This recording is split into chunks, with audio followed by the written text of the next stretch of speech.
구약성경 134페이지 출애굽기 34장 1절에서 9절까지 저와 여러분이 한 절씩 교독하고 마지막 절은 같이 읽겠습니다. 여호와께서 모세에게 이르시되 너는 돌판 둘을 처음 것과 같이 다듬어 만들라. 내가 깨뜨린 처음 판에 있던 말을 내가 그 판에 쓰리니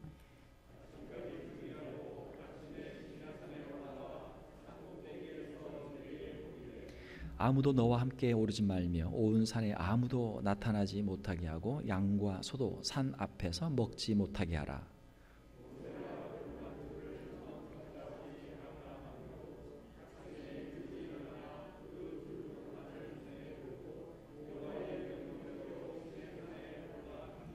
여호와께서 구름 가운데에 강림하사 그와 함께 거기 있어서 여호와의 이름을 선포하실세.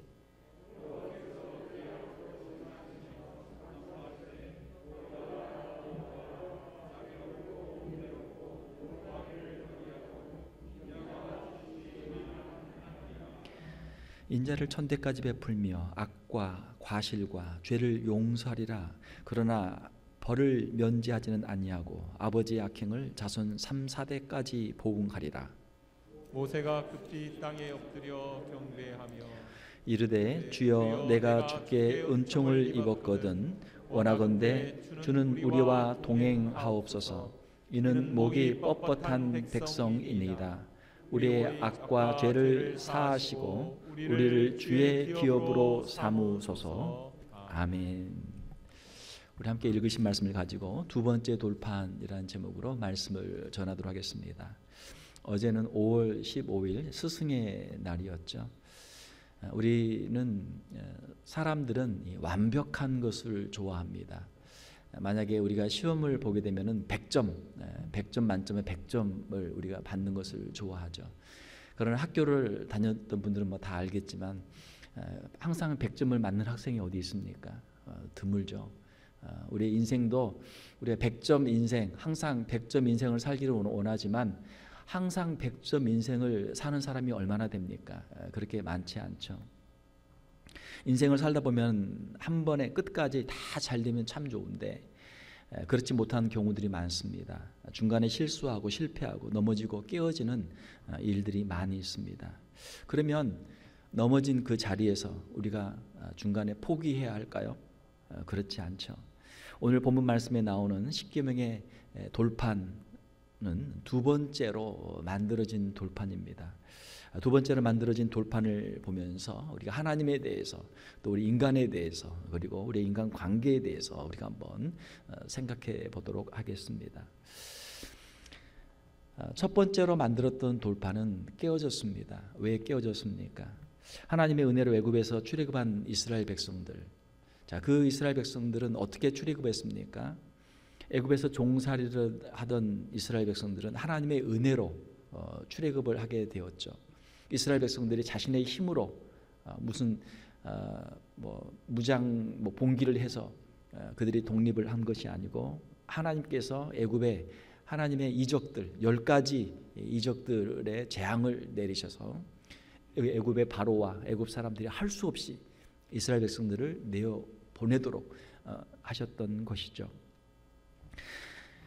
출애굽은 이스라엘의 어떤 힘이 아니라 온전히 하나님의 은혜로 이루어진 것이었습니다. 우리의 인생에도 모든 좋은 것들은 다 하나님의 은혜로 우리에게 주어진 줄로 믿습니다. 이스라엘 백성이 애굽을 떠난 지 3개월 만에 시내 광야에 이르게 되었습니다. 그리고 하나님께서 모세를 통해서 십계명을 주셨죠. 십계명과 여러 가지 종교적인 법들 그리고 이스라엘 백성들의 사회생활을 위한 여러 가지 그 율법들을 하나님이 주셨습니다.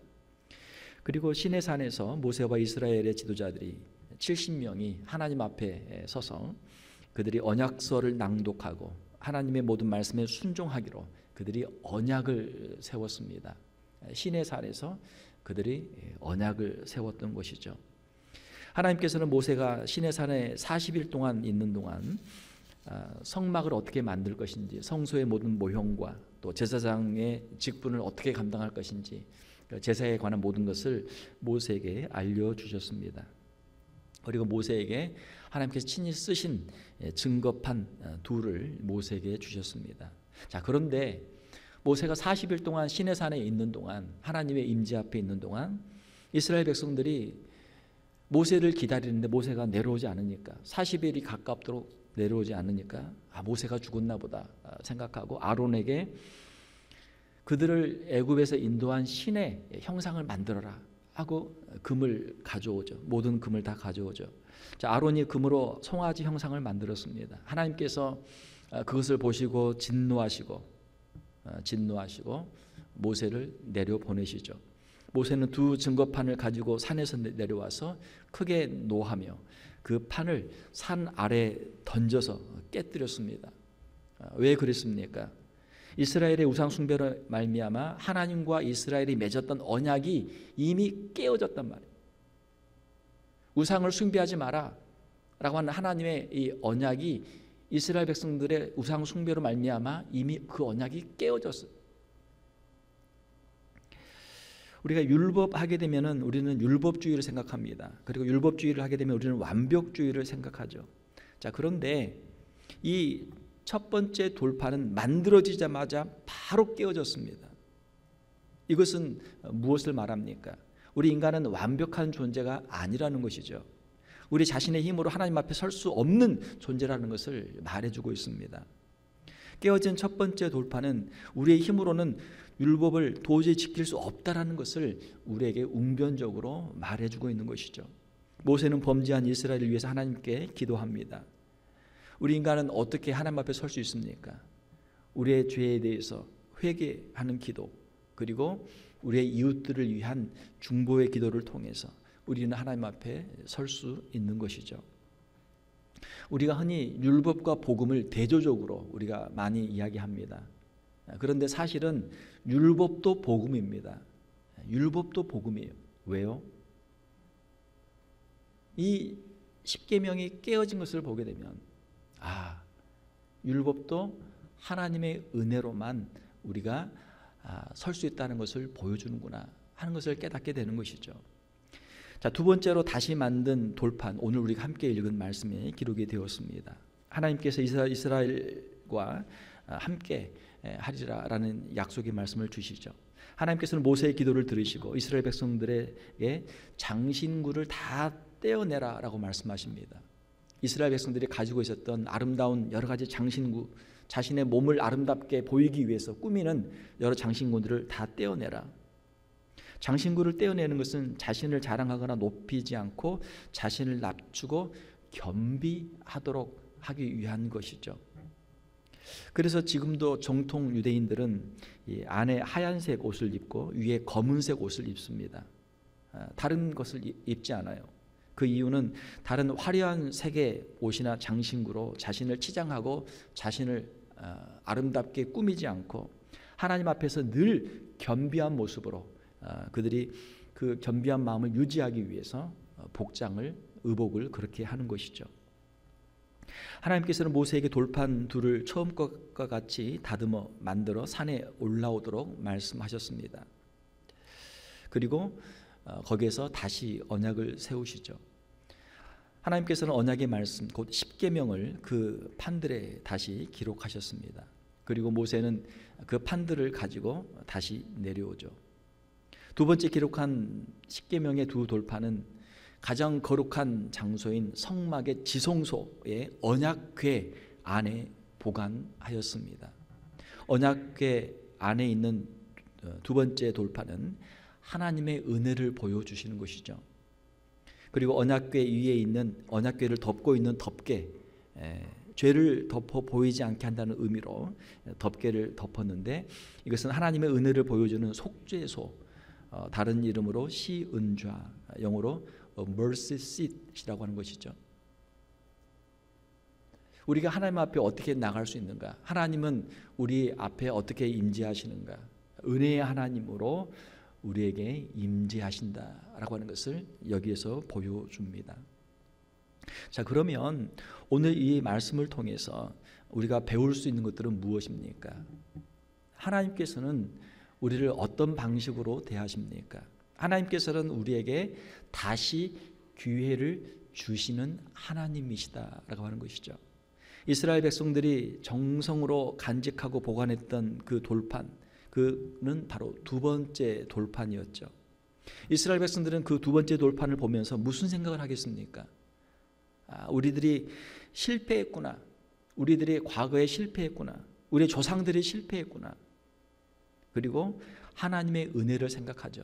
하나님께서 우리를 진멸하지 아니하시고 우리를 보존하시고 우리에게 이 말씀을 주셨구나 하는 것을 기억하게 되는 것이죠. 하나님은 어떤 분이십니까? 하나님은 자비롭고 은혜롭고 노하기를 더디하시고 인자와 진실이 많은 분이시죠. 오늘 읽은 말씀 출애굽 36장 34장 6절에서 7절에 보게 되면 여호와께서 그의 앞에서 지나시며 선포하시되 여호와라 여호와라 자비롭고 은혜롭고 노하기를 더디하고 인자와 진실이 많은 하나님이라. 인자를 천대까지 베풀며 악과 과실과 죄를 용서하리라. 우리가 성경에 나오는 하나님에 대한 이미지들이 여러 가지 많이 있습니다. 그런데 하나님에 대해서 가장 본질적인 가장 깊은 그 이미지는 바로 하나님은 자비롭고 은혜롭고 노하기를 더디하시고 인자와 진실이 많은 하나님이다라고 하는 것이죠. 사랑하는 성도 여러분, 하나님을 자비와 인자의 하나님으로 하나님을 다시 바라볼 수 있는 저와 여러분들이 되시기를 주님의 이름으로 축원합니다. 우리가 하나님에 대한 오해가 많아요. 우리 자녀들이 부모에 대한 오해가 많습니다. 제자들이 스승님에 대한 선생님들에 대한 오해가 많아요. 자, 그런데 우리 어른들은 부모님들은 자녀들을 또 우리 선생님들은 제자들을 사랑과 자비로 대하죠. 때로는 징계하고 때로는 책망하죠. 왜 합니까? 더 잘되라고 때로는 징계하고 책망하는데 자녀들과 제자들은 그걸 오해한단 말이에요. 부모님이 나를 미워하는구나, 싫어하는구나, 선생님이 나를 미워하는구나, 오해한단 말이에요. 우리 하나님과의 관계도 마찬가지예요. 우리 인생을 살면서 하나님께서 왜 나를 이렇게 다루실까? 하나님과의 관계에 있어서 우리가 오해할 때가 많단 말이에요. 사랑하는 성도 여러분, 하나님은 그 깊은 곳에서 우리에게 항상 자비롭고 인자하신 은혜가 많으신 하나님이신 줄 믿습니다. 하나님은 우리에게 두 번째 기회를 주시죠. 그러나 하나님의 자비하심과 인자하심을 우리가 너무 쉽게 생각하고 우리의 죄를 함부로 지어서는 안 될 것입니다. 왜냐하면 그러나 벌을 면제하지는 아니하고 아버지의 악행을 자손 3, 4대까지 보응하리라. 죄에 대해서는 반드시 징계하신 하나님이시고 또 그 죄의 영향력이 있어서 우리 자신뿐만이 아니고 우리 자녀들에게 또 우리 주위 사람들에게도 영향을 미치기 때문에 우리가 죄를 우리가 항상 조심해야 하는 것이죠. 우리가 하나님 앞에 범죄할 때 하나님께서는 우리를 완전히 진멸하지 아니하시고 우리가 회개할 때 다시 우리를 품으시고 우리에게 다시 기회를 주시는 하나님이신 줄로 믿습니다. 하나님은 한번 실패한 사람들에게 은혜로 기회를 다시 주시는 하나님이시다라고 하는 것이죠. 성경에 보게 되면 예수님을 부인한 베드로에게도 그가 회개할 때 다시 기회를 주시죠. 또 예수 믿는 사람들을 핍박하던 사울에게도 그가 회개할 때 그에게 은혜를 베풀어 주시고 그를 이방인의 사도로 그를 삼아 주시죠. 사랑하는 성도 여러분, 자비로운 하나님, 인자와 긍휼이 무궁하신 하나님을 늘 기억하고 하나님의 임재 앞에 설 수 있는 저와 여러분들이 다 되시기를 주님의 이름으로 축원합니다. 하나님과 인간의 관계는 어떤 관계입니까? 우리가 성경을 보게 되면 창세기에서부터 보게 되면 아담은 행위 언약에서 실패했습니다. 창세기 3장에 보게 되면 하나님께서 선악을 알게 하는 나무의 실과를 먹지 말라 말씀하셨는데 그걸 먹는단 말이에요. 우리가 성경 전체를 보게 되면 창세기에서 요한계시록까지 인간은 과연 어떤 존재인가? 하나님 앞에서 실패한 존재다. 창세기에서부터 이야기하는 거예요. 창세기 3장에서부터 우리 인간은 하나님의 말씀 앞에 설 수 없는 연약한 존재고 하나님의 은혜가 필요한 존재인 것을 성경 전체가 말씀하고 있는 것이죠. 아담은 행위 언약에서 실패했습니다. 그래서 예수 그리스도를 통한 은혜의 언약을 우리에게 주셨죠. 예수 그리스도를 믿는 자마다 누구든지 죄 사함을 받고 하나님의 자녀가 되는 권세를 우리에게 주신 줄로 믿습니다. 이것이 하나님의 은혜고 이것이 복음이죠. 우리는 하나님의 은혜가 필요한 존재입니다. 하나님의 은혜로 살아가는 존재입니다. 우리의 인생은 어떤 인생입니까? 우리의 힘으로는 하나님 앞에 설 수 없는 인생이죠. 우리 자신을 돌아보면 어떻습니까? 우리는 실패한 인생이죠. 깨어진 인생이죠. 한 번 실패하는 것이 아니고 두 번, 세 번 계속해서 실패하고 계속해서 깨어지는 인생이죠. 그러므로 우리는 주님 앞에 서는 그 순간까지 하나님의 은혜가 계속적으로, 반복적으로, 절대적으로 필요한 인생인 줄로 믿습니다. 그러면 우리는 어떠한 마음으로 살아가야 합니까? 우리는 늘 하나님의 은혜를 기억하며 살아야 될 줄 믿습니다. 또한 하나님의 은혜 안에서 우리는 살아야 될 줄로 믿습니다. 그리고 하나님의 은혜를 기억할 때마다 하나님 앞에 늘 감사하며 살아가는 성도들이 되어야 될 줄 믿습니다. 우리가 신앙생활을 잘하는 사람들을 보게 되면 신앙생활을 잘하는 사람들의 특징은 하나님 앞에 감사가 많아요. 감사가 많은 사람들은 은혜 안에 사는 사람들이죠. 감사가 없는 사람들은 어때요? 하나님의 은혜를 다 잊어버린 사람들이죠. 하나님의 은혜를 생각하면 오늘 우리가 이 시간 이 자리에 있는 것도 하나님의 은혜요. 우리가 숨쉬고 살아가는 것도 하나님의 은혜요. 우리가 믿음을 가지고 주님 앞에 예배할 수 있는 것도 하나님의 은혜요. 우리의 살아가는 매 순간순간이 하나님의 은혜인 줄 믿습니다. 그러면 우리가 감사할 수 있죠. 매 순간 감사할 수 있죠. 우리는 깨어지고 넘어지지만 하나님께서 우리를 다시 붙잡아 주시고 우리를 다시 일으켜 세워 주셔서 우리는 주님 앞에 다시 서는 존재인 줄 믿습니다. 이것이 하나님 앞에서 우리 자신을 내려놓고 하나님께 감사하는 그러한 신앙생활이죠. 그러면 우리는 우리의 이웃과의 관계에서 어떻게 살아가야 할까요? 우리가 받은 하나님의 은혜를 기억하며 다른 사람들에게도 하나님의 은혜를 베푸는 사람들이 되어야 될 줄로 믿습니다. 하나님의 은혜를 깊이 체험한 사람은 하나님 앞에 늘 감사하는 삶을 살게 되고 다른 사람의 실수와 허물도 용서하는 삶을 살게 되는 줄 믿습니다. 하나님의 은혜를 체험하지 못한 사람은 하나님께 감사하지 못하고 다른 사람의 작은 허물과 실수도 크게 보고 그것을 비난하고 정죄하는 삶을 살게 되는 것이죠. 은혜가 풍성한 사람은 그 입에서 은혜의 말이 나오는 것이고 은혜가 없는 사람은 그 입에서 항상 불평과 원망과 다른 사람에 대한 비난과 불평의 말들이 나오게 되는 것이죠. 우리는 서로에 대한 용서가 필요한 사람들입니다. 모든 사람이 다 마찬가지예요. 하나님 앞에 나와 예배하는 사람들은 죄인이었지만 하나님의 은혜로 용서받고 은혜에 감사하며 예배하는 사람들인 줄 믿습니다. 하나님 앞에 나오지 않는 사람들은 죄인이지만 자신의 죄를 깨닫지 못하고 하나님의 은혜 앞에 나오지 못하는 사람들인 것이죠.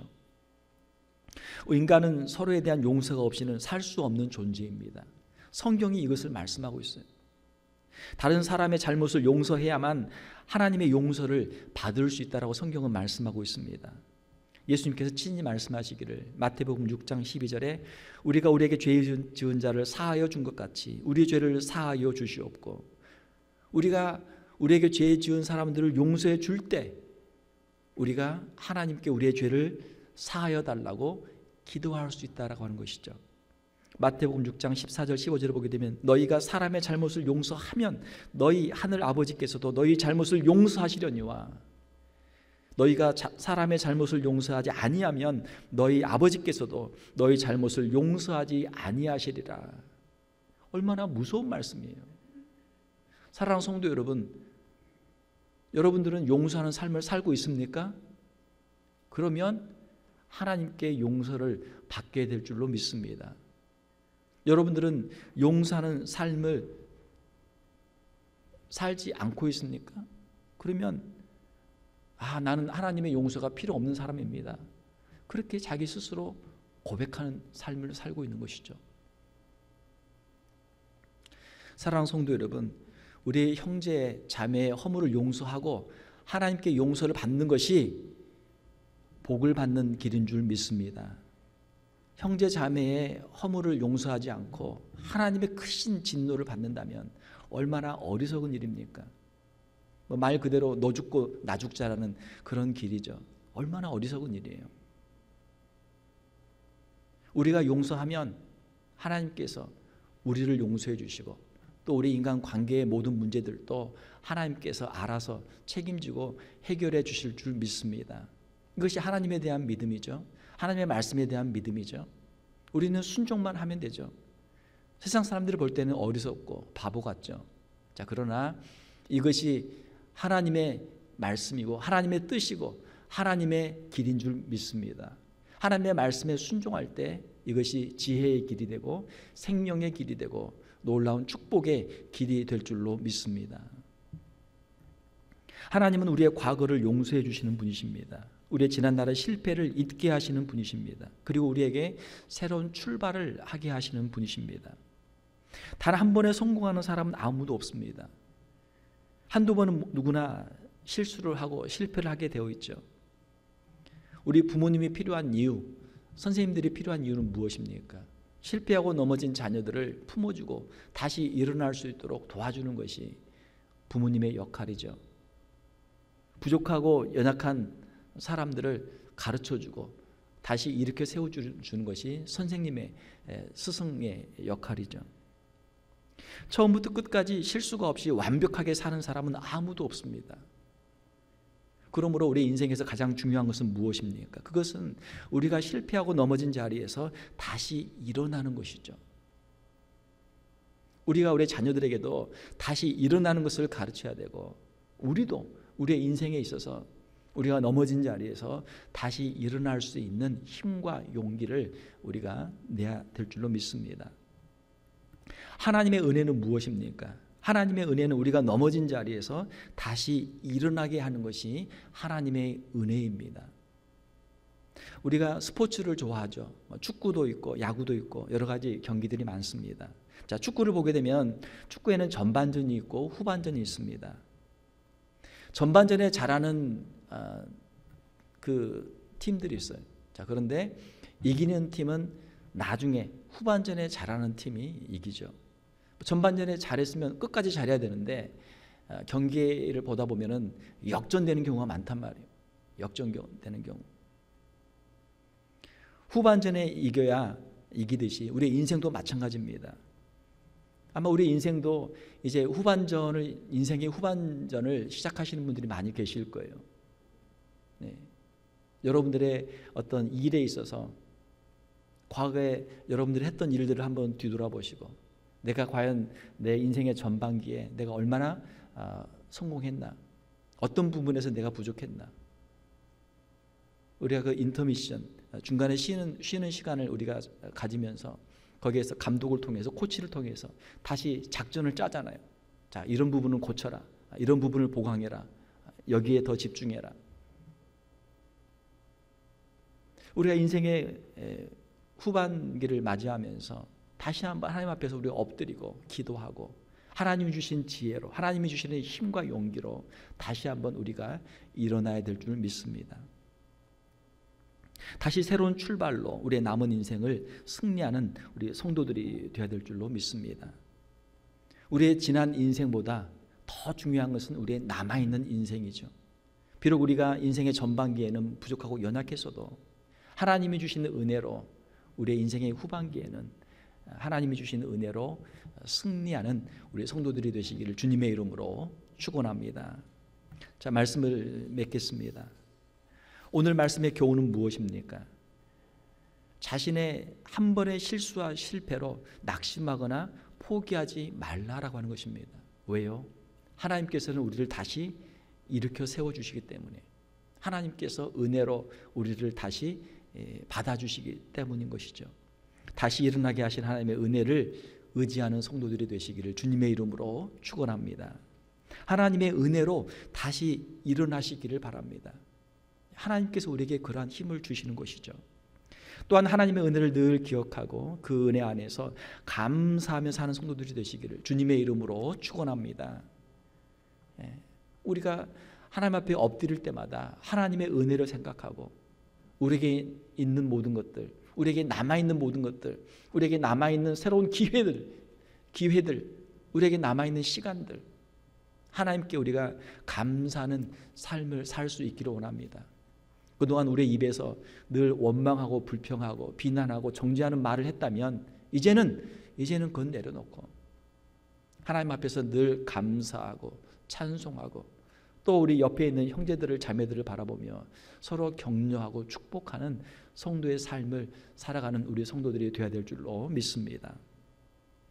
다른 사람의 실수와 허물을 용서하며 하나님의 은혜를 다른 사람들에게도 베푸는 삶을 사는 성도들이 되어야 될 줄 믿습니다. 우리 자신이 그렇게 완벽하지 못하잖아요. 우리 자신이 그렇게 완벽한 삶을 살지 못했잖아요. 우리가 늘 100점 맞은 거 아니잖아요. 우리 자녀들에게 우리가 늘 100점 맞으라고 우리가 강요할 수 없잖아요. 우리도 분명히 실수했고 실패했고 넘어졌고 하나님의 은혜로 다시 일어났잖아요. 또한 우리가 우리 주변에 있는 형제들을 자매들을 우리가 용서해야만 하나님의 용서를 우리도 받을 수 있다라고 성경은 말씀하고 있잖아요. 사랑하는 성도 여러분, 우리의 신앙생활 우리가 조금 더 넉넉하게 하나님의 은혜 안에서 우리가 신앙생활을 할 수 있기를 원합니다. 우리의 인생도 마찬가지. 우리가 그렇게 완벽한 사람들이 아니잖아요. 넘어진 자리에서 다시 한번 엎드려 기도하고 하나님의 은혜를 의지하고 우리의 가정에서 또 우리의 직장에서 우리의 교회에서 하나님의 마음을 품고 우리가 그들을 위해서 기도하고 한 번 더 품어주고 한 번 더 참아주고 하나님의 은혜를 증거하며 살아가는 우리 귀한 성도들이 되어야 될 줄로 믿습니다. 하나님의 은혜를 사모하고 하나님의 은혜 안에 살아가는 여러분들의 심령 가운데 하나님께서 큰 은혜로 함께 하시고 여러분 인생 가운데 여러분 가정 가운데 하나님이 큰 복을 주시기를 주님의 이름으로 축원합니다. 함께 기도하겠습니다. 하나님 아버지, 이 시간 이스라엘 백성들의 우상 숭배로 깨어졌던 언약, 깨어졌던 돌판을 하나님의 크신 자비와 긍휼로 다시금 두 번째 돌판을 만들어 주시고 다시 한번 주님의 은혜 안에 살 수 있는 그 놀라운 은혜를 주신 것을 우리가 함께 읽었습니다.